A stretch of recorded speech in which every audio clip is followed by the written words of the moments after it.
we are off again to try and waterproof a tent. This is the tent I got off eBay that has lost its waterproof. I'm trying this new stuff because the nikwax didn't really work on the bivy bag. Even after 2 applications it worked 90%, but this is the Grangers tent and gear repel.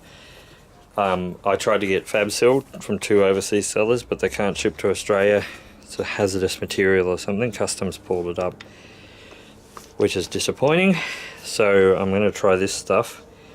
It looks, I open it up and it looks very similar to the nikwax. It's a white coloured liquid. Doesn't smell exactly the same, not citrusy, but the fab seal is clear, and that's the stuff that I really tried to get because it works really well.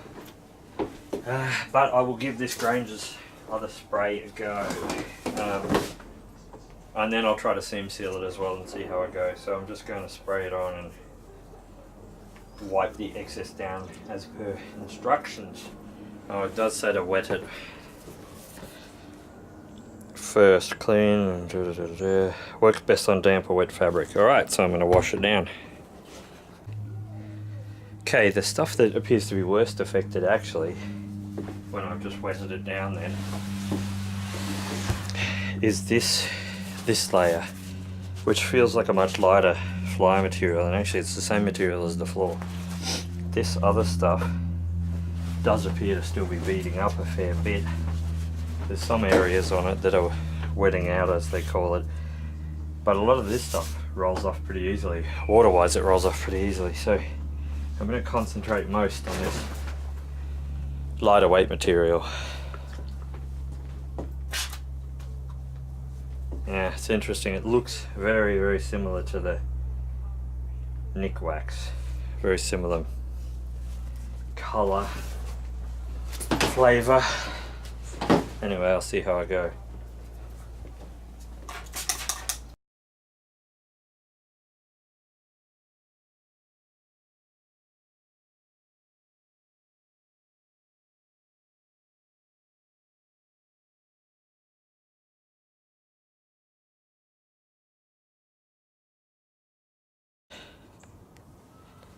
I've used quite a bit of the spray on the bottom. This is on the tent floor, and I sort of folded the edges in it. It's not really perfect, but I've done that. I'll pat it down and try to get it in, and then I'll try to, wipe it in, basically spread it around, and I'll turn it over and try to do the top. I may set it back up for that.